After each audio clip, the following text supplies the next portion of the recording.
राधे राधे भक्तों, कैसे हैं आप सब। स्वागत है आपका मेरे चैनल श्री प्रभुवाणी में। भक्तों, आज मैं आपको राधा अष्टमी के विषय में बताऊंगी। जन्माष्टमी के 15 दिन बाद राधा अष्टमी होती है। सुख, समृद्धि, शांति और खुशहाली के लिए राधा अष्टमी का व्रत रखा जाता है। जिस तरह भगवान कृष्ण के जन्मोत्सव के रूप में जन्माष्टमी मनाते हैं, वैसे ही राधा रानी के जन्मोत्सव के रूप में राधा अष्टमी का त्यौहार मनाया जाता है। खासकर मथुरा, वृंदावन और बरसाने में इस त्यौहार को बहुत धूमधाम से मनाते हैं। हिंदू कैलेंडर के अनुसार राधा रानी का जन्म भाद्रपद माह के शुक्ल पक्ष की अष्टमी तिथि को हुआ। वहीं इस साल राधा अष्टमी रविवार 4 सितंबर 2022 को मनाई जाने वाली है। राधा अष्टमी पर राधा रानी और भगवान कृष्ण की पूजा अर्चना होती है। राधा अष्टमी पर व्रत और पूजन से घर में सुख शांति आती है। अष्टमी तिथि प्रारंभ होगी शनिवार 3 सितंबर 2022 दोपहर 12:25 से। अष्टमी तिथि का समापन रविवार 4 सितंबर 2022 सुबह 10:40 पर होगा। उद्या तिथि के अनुसार राधा अष्टमी का पर्व 4 सितंबर को मनाया जाएगा। आइए जानते हैं पूजा विधि। राधा अष्टमी के दिन सुबह जल्दी उठकर स्नान करें और साफ कपड़े धारण करें। इसके बाद पूजा स्थल पर एक कलश में जल भरकर रखें। एक चौकी पर लाल या पीले रंग का कपड़ा बिछाएं। अब इस पर राधा रानी की प्रतिमा स्थापित करें। इसके बाद राधा रानी को पंचामृत से स्नान करवाएं और सुंदर वस्त्र आभूषणों से श्रृंगार करें। पूजा में फल, फूल, मिठाई आदि रखें। इस दिन राधा रानी के साथ कृष्ण जी की पूजा अवश्य करें।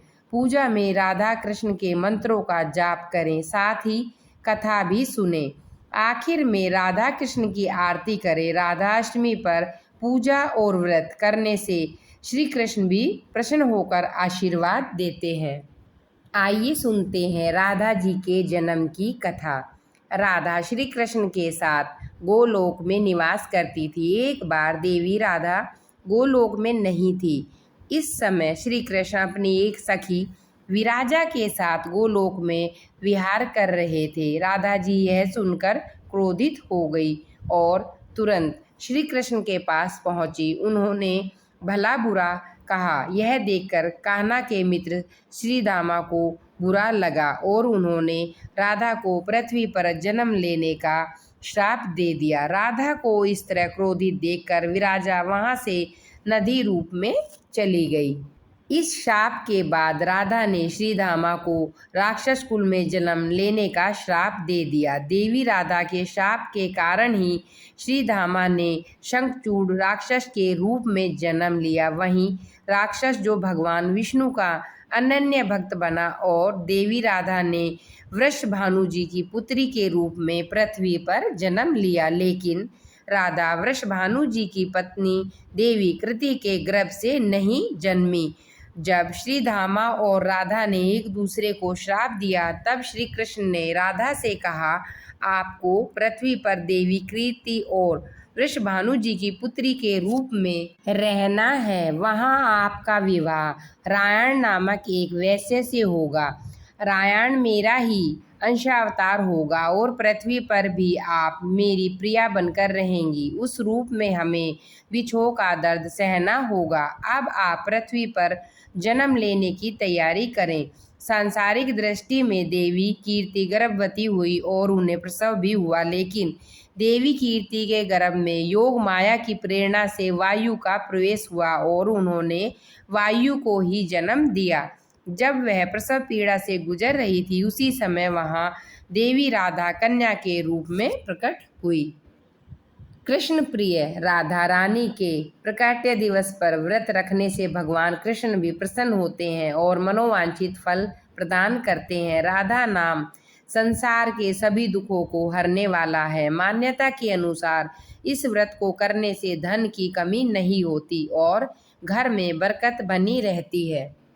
अष्टमी के दिन सुबह सुबह स्नान आदि से निवृत्त होकर सूर्य देव को जल दें। इसके बाद मंडप के नीचे मंडल बनाकर उसके मध्य भाग में मिट्टी या तांबे का कलश स्थापित करें।